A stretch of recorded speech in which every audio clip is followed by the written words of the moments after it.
I moved to Mill Creek a few weeks ago. I was feeling overwhelmed by city life and wanted a quiet place. The town looked perfect. The houses were charming, and the streets were lined with trees. I thought it would be a great place to get inspired for my graphic design work on my first night. I noticed a sign in my front yard. It was faded and hidden by the grass. It said, "Keep your curtains drawn after dark." I thought it was just a quirky local rule, so I shrugged it off. I opened my curtains wide, thinking nothing would happen. As the days went by, I noticed something strange. My neighbors kept their windows tightly covered, even during the day. Their houses were like dark shells. I saw other signs around town. They told everyone to avoid walking after sunset and to never go near the old well. I thought that was odd. Maybe they just liked to be cautious. One evening, I was sitting on my couch and heard something from the edge of the woods. It sounded like muffled cries. Curiosity got the better of me. I walked outside, feeling a chill in the air. I moved closer but saw nobody. My heart raced. Maybe I was just imagining things. Each day, I grew more uneasy with the town's odd rules. I wanted to ask someone about them, but whenever I tried, people brushed me off. "We've always done it this way," they'd say with quick, nervous smiles. They didn't seem to want to talk about it. One night, feeling brave, I left my curtains open. My living room light spilled out into the darkness. I thought nothing would happen. Suddenly, I heard scratching at my window. My heart raced and I turned slowly. A shadowy figure stood just outside. I could barely see its face. Felt too still, almost unnatural. I wanted to run, but I was frozen. It moved closer, but I couldn't make out anything distinct. I told myself it was my imagination or the light playing tricks. But when I blinked, it was gone. I stared into the darkness, my breath quickening. Was it real or just my mind? I didn't know. That moment made me truly feel the weight of Mill Creek's unspoken rules. I wanted to shake it off, but the unease settled deep in my bones. What were they hiding? Why did they keep their windows covered? I couldn't ignore the questions anymore. I felt like I was tapping into something dark. I realized I might be in over my head. The next day, I decided to explore the woods. I wanted answers. As I stepped into the trees, the feeling of being watched crept back. A constant chills down my spine. I wished I had kept my curtains drawn. What was in the shadows of Mill Creek? And why did everyone act so strange? I found myself wondering if I would ever be able to leave. The woods felt thicker than before. Each step I took crunched over dry leaves, breaking the silence. It was eerie, as if the trees themselves whispered secrets to one another. I clutched my phone, half expecting it to light up with a call for help, but I knew it would only serve as an echo of my own fear. I wandered deeper, driven by a mix of dread and determination. I had to uncover what had everyone so silent. I passed gnarled roots jutting out like fingers. The ground was uneven, yet my feet knew where to go. It felt like a familiar path, as if part of me had walked it before. Then I saw it, the old well, just as the signs warned. It loomed in the shadows, cracked stones covered in moss. It looked forgotten, lost in time. My pulse quickened.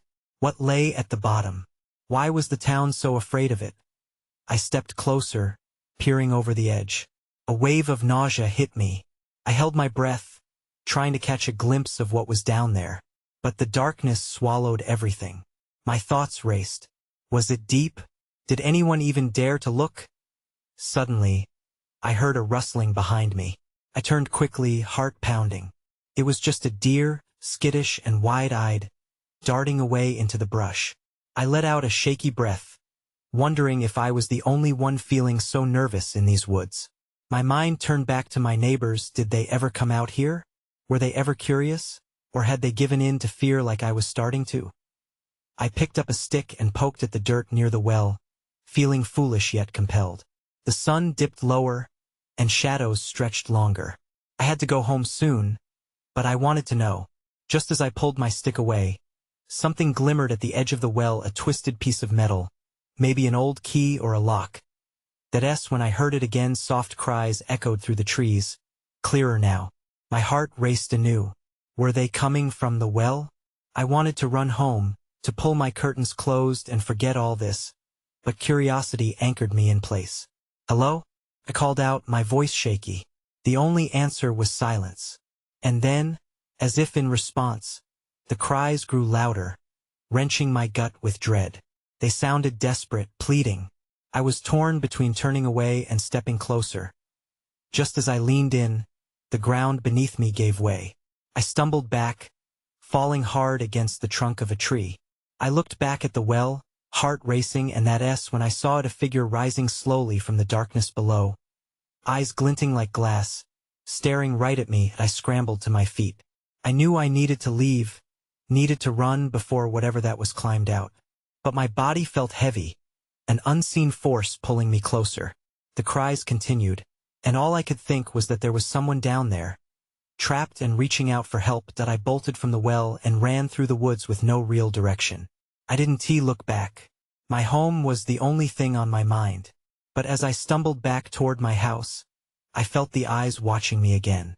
And this time there were more than just one. What had I awakened in Mill Creek? And would I ever feel safe behind my curtains again? I crashed through the brush, branches slapping against my arms and snagging my clothes. I felt like I was being hunted, my fear driving my feet to move faster, though I could hardly breathe. Each step was a battle against the thickening darkness that seemed to follow me. I glanced back, half expecting to see the figure emerging from the well, but I saw nothing other than the shadows shifting in the dying light. When I finally burst into my yard, I was shaking, overwhelmed by what I had encountered. The normalcy of my house felt surreal, like a haven that was both comforting and claustrophobic.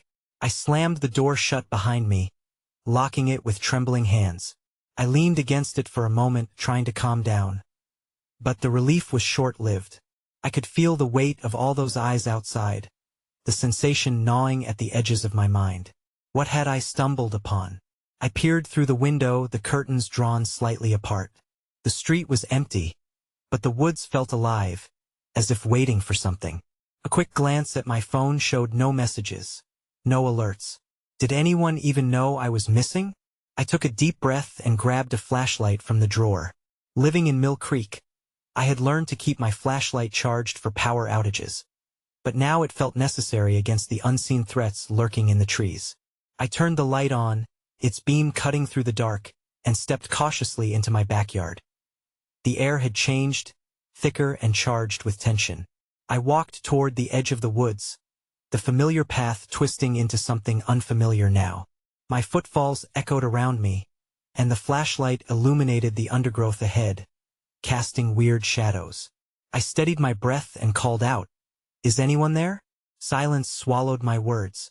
I felt foolish for asking, but the longing to know what those cries meant pulled me forward. The well was behind me now, but I could not stop thinking about it. What had I really seen there? I thought about going back, but something inside warned against it. When I heard it again, soft whispers, distinct and urgent, coming from deeper in the woods. They sounded almost familiar, like voices I recognized but couldn't quite place. My heart thundered in my chest.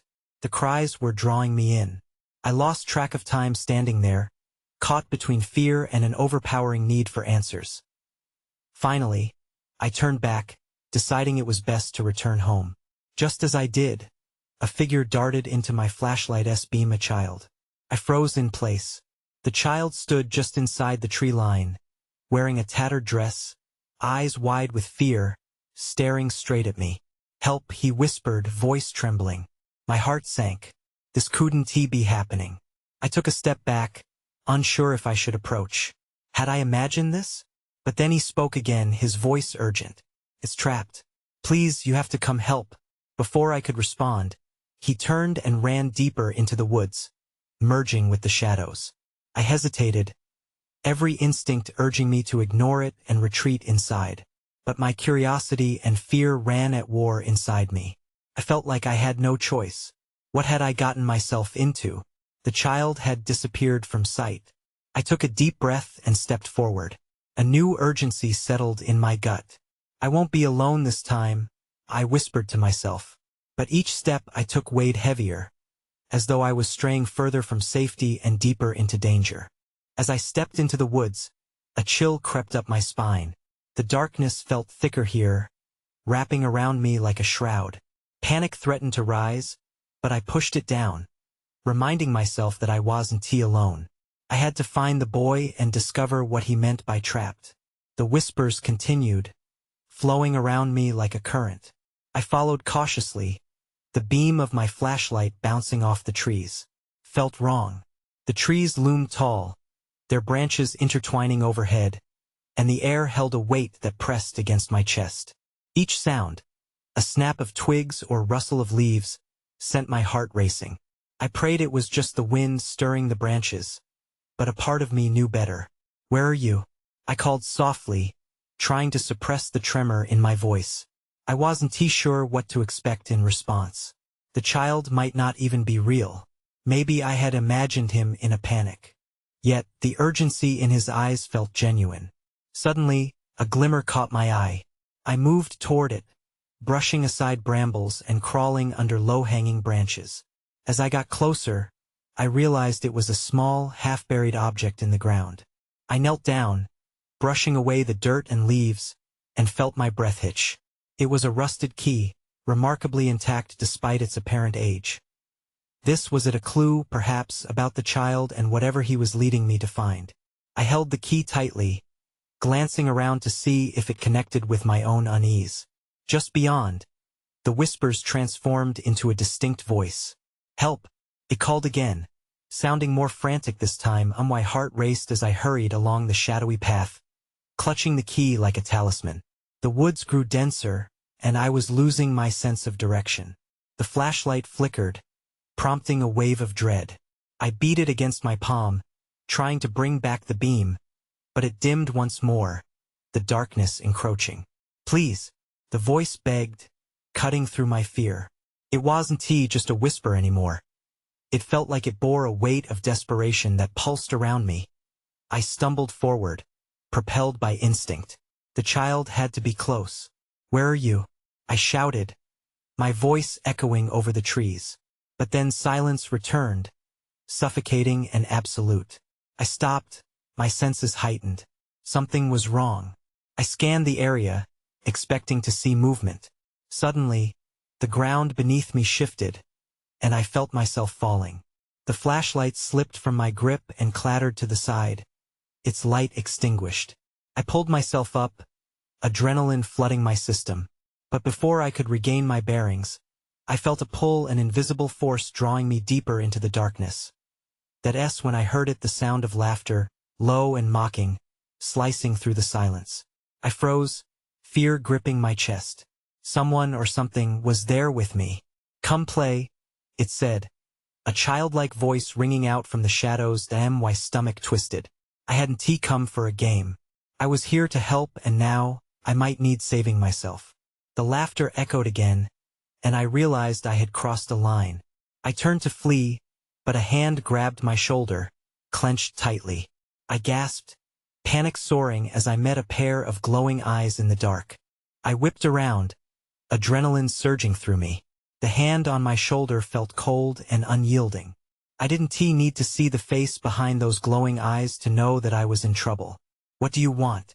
I choked out, my voice barely above a whisper. The laugh came again, a chilling sound that seemed to bounce off the trees. "You're not supposed to be here," the voice said, sweet yet sinister. It dropped my shoulder, and I stumbled away, desperate to put distance between us. My heart pounded in my chest like a drum, a primal urge to escape fueling my movements. I turned to run, but the ground felt different. The path had dissolved into a maze of roots and brambles, weaving around me like natural traps. I cursed under my breath, forcing myself to focus. I had to find the boy. He needed my help. But where was he? The laughter rang out again, louder this time, mocking my desperation. I darted towards what looked like a clearing, pushing through the underbrush. My breath came out in ragged gasps. I was terrified of what I might find or what might find me. As I entered the clearing, the scene shifted. The moonlight spilled over the ground, illuminating a small circle of dirt surrounded by trees. In the center, I saw something glimmering, a silver locket, half buried in soil.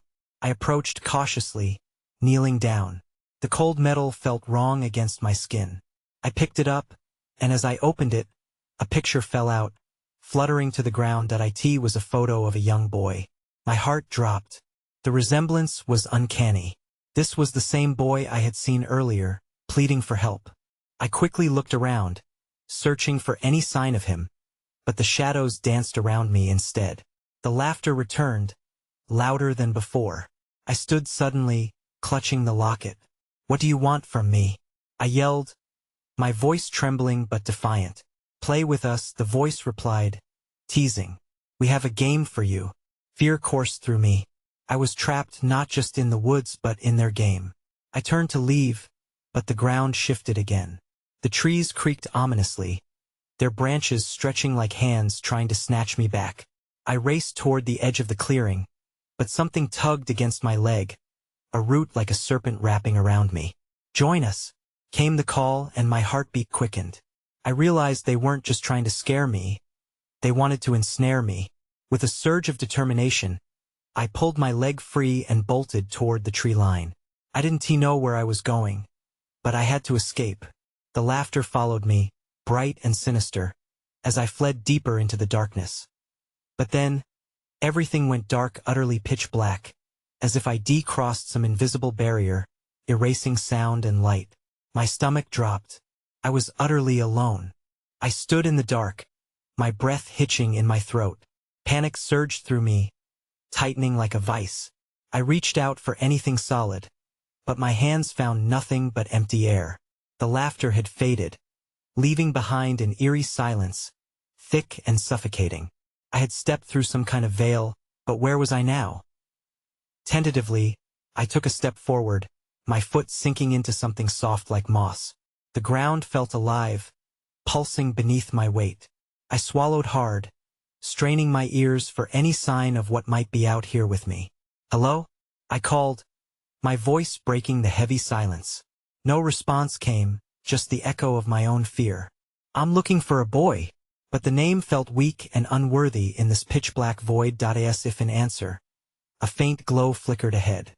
I stumbled toward it, half expecting the shadows to lash out at me. The faint light grew brighter until I found myself standing before a shimmering barrier, a soft blue glow that illuminated a small space. I leaned closer, pressing my palms against the cool surface. Beyond the barrier, a scene unfolded. There were kids playing, laughing, their faces joyful under the silver light of the moon. My heart twisted at the sight. It was them, the same children I had heard in the background during that strange encounter in the woods. They had once been alive, full of energy. But then I noticed chains glimmering and rusty binding their ankles to the earth. The children played in a small circle, never straying beyond it. A chill raced down my spine. They were trapped. "Help us," a voice whispered, wrapping around me like smoke. I turned, and there he was, the boy from the photo, looking just as lost as I felt. He reached out, fingers trembling. "They won't let us go." I shuddered. The game they had played was darker than I had imagined. "What do you mean? Who is keeping you?" My voice shook. He glanced nervously at the trees that loomed outside the barrier. "Them," he whispered, pointing. My heart dropped as I followed his gaze. I hadn't noticed before, but dark shapes loomed just beyond the light, eyes glinting with hunger. "Come play," one of the figures called out, its voice sweet, taunting. "It's far more fun than just standing there." I felt the pull of their invitation, a strange mix of curiosity and dread. "I can't join you. I need to help you get free." The boy's expression darkened. "You don't understand. If you don't join, they'll take you like they took us. You can never leave without playing." The tension in the air thickened. I was torn. Join them and become part of the game, or fight against whatever darkness lurked just beyond the veil. Before I could decide, the barrier rippled a warning that something was about to change. The trees whispered, and shadows shifted as the figures drew closer, their laughter rising in a crescendo. I realized time was running out. It was then I saw something glimmering at my feet, a key, old and rusted, but possibly my only chance. My breath caught. I had a choice, but I had to act fast. Would I take the risk to free the boy and the others, or would I be the next to play their game? I stared at the key, its metallic surface dull, but somehow pulsing with possibility. Time felt like it was slipping through my fingers, each second heavy with dread. I grabbed the key, feeling the cool metal warm against my palm. I needed to make a decision, and fast. I looked back at the boy. His eyes were wide, filled with both hope and terror. You have to unlock it, he urged. If you don't, they'll come for you next. The shadows crept closer, their laughter jarring against the stillness. I took a step back instinctively, the laughter turning into a sinister melody, twisting in the air. Who were these creatures? What did they want from me? Let me in, one of the figures beckoned, its voice cloying like honey. You'll have so much more fun once you give in. My heart raced. I refused to be swayed. I couldn't ignore the images of the children still playing, forever trapped in that cursed circle. Unlock the barrier.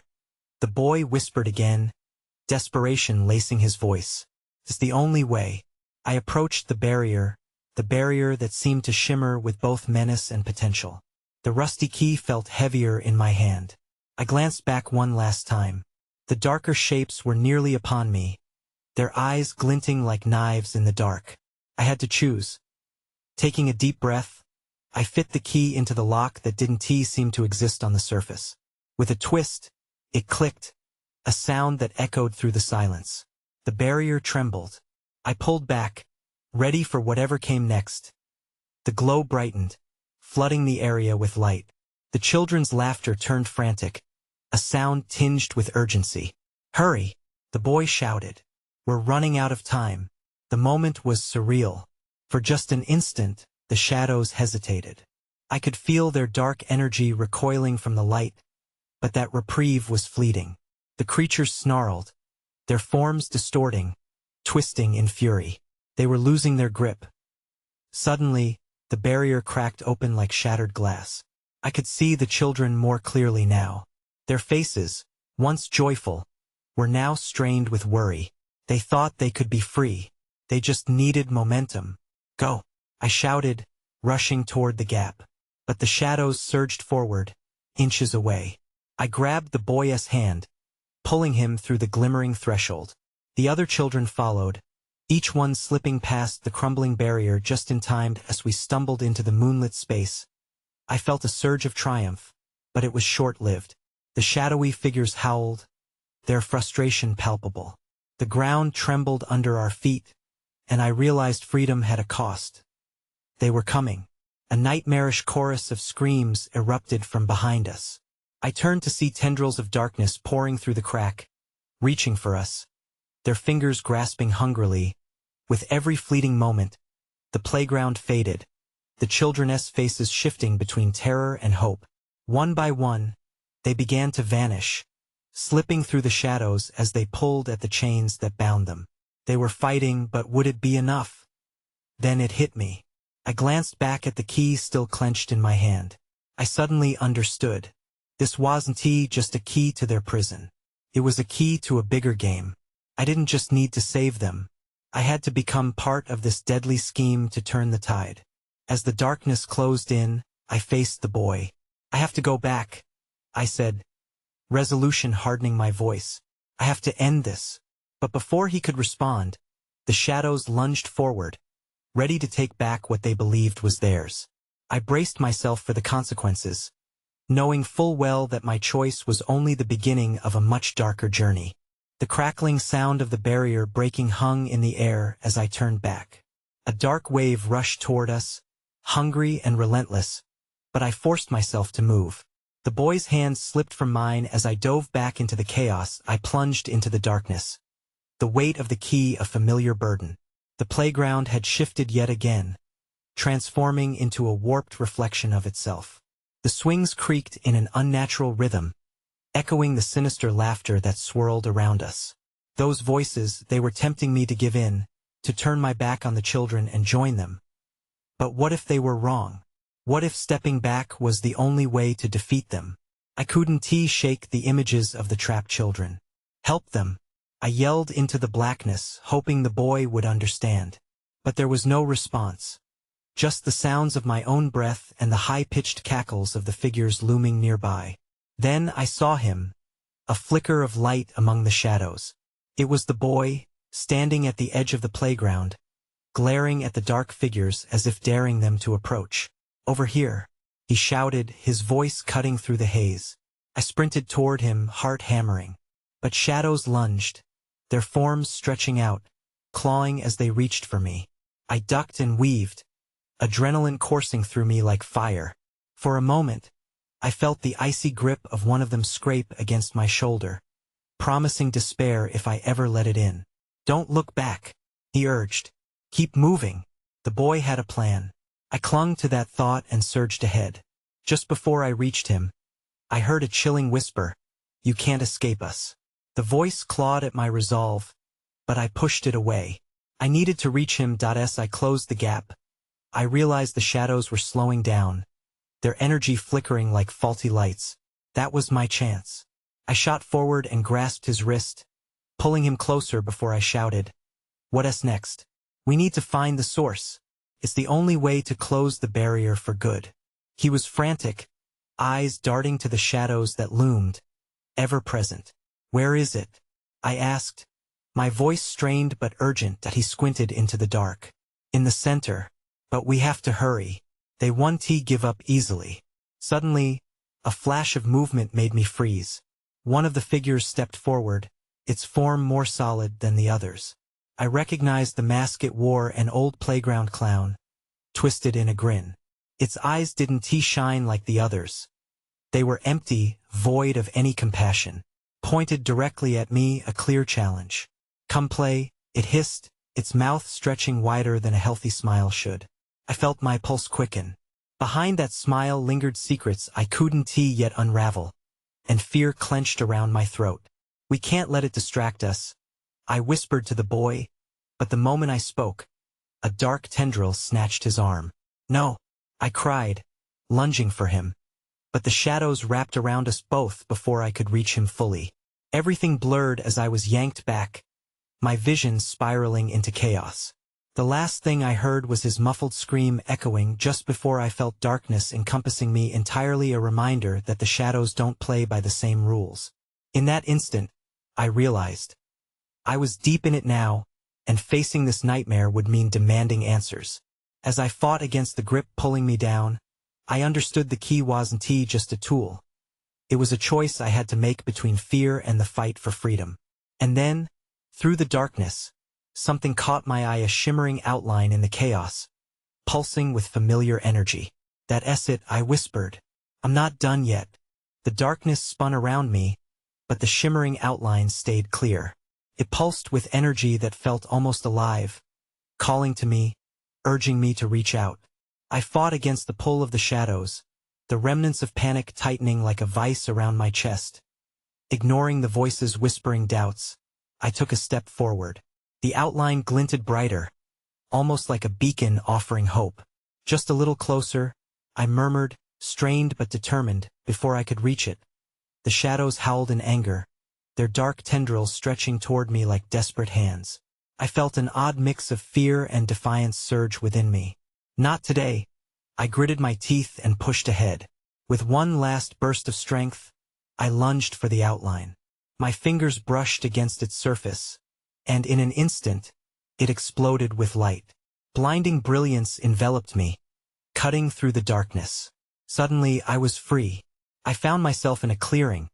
The playground transformed into a twisted silhouette against an eerie twilight sky. The laughter faded, leaving only the sound of my breathing. Heart still racing, I looked around for the boy, but something felt different. Ahead, the source of the chaos was now visible, a massive structure that looked like a chalk drawing of a castle, filled with chilling whimsy but casting a dark shadow on the ground. I could sense the energy flowing from it, pulsing like a heartbeat. "Where are you?" I whispered, straining my ears. A sudden chill swept through the clearing, making my skin crawl. A shadow flickered at the edge of my vision, and I turned quickly, but it vanished just as fast. "No more games," I shouted into the emptiness, frustration boiling over. "I'm not afraid of you." The shadow figures danced just beyond my line of sight, taunting me from the corners of the playground. I knew they were waiting for the right moment to pounce, and I had to act fast. The boy's fate hung in the balance. Then I heard it, the faint sound of movement. A voice. Help me, it was his voice. Panic shot through me. Where are you? I scanned the area, trying to zero in on where the plea had come from. Suddenly, from the direction of the castle, I saw a flicker of movement. I'm coming, I shouted, rushing toward it. Adrenaline rushed through me again, mingling with fear as I pushed past the remnants of shadow play. As I drew closer, I noticed something strange. The closer I got, the more the shadows pulled back, almost as if they were afraid of what lay ahead. My heart sank with realization whatever was happening at the castle was powerful enough that the shadows couldn't risk confronting it directly. That was my moment. I might have found a way to wield the key to break the barrier and save the boy. But as I reached for the door to the castle, a figure stepped out from the shadows. Their voice was smooth, dripping with malice. You shouldn't have come here. I froze, the weight of the key suddenly heavy in my hand. I was standing at the edge of a storm, and now there was no turning back. The figure before me slinked out of the shadows, its form shifting like smoke. It flashed a grin that made my skin crawl, revealing sharp teeth in a wide, unsettling smile. You're brave to venture forth, but I think you miscalculated. This is where the game truly begins. Step away from him, I shouted, my voice stronger than I felt. I sensed the boy's presence deeper inside the castle, and the urgency surged within me. Why should I? But how sweet it is to have a guest. Surely, there's an alternative arrangement we can make. I felt the shadows gathering around me again, closing in like an audience waiting for a performance. There's no deal to be made. Let him go, I roared, my resolve sparking. This wasn't just for the boy. It was a confrontation against the darkness that had suffocated Mill Creek. The figure chuckled softly, and the sound echoed, each laugh merging with the whispers of the forest, feeding the shadows that clung to every tree. Do you hear them? They're waiting for your decision.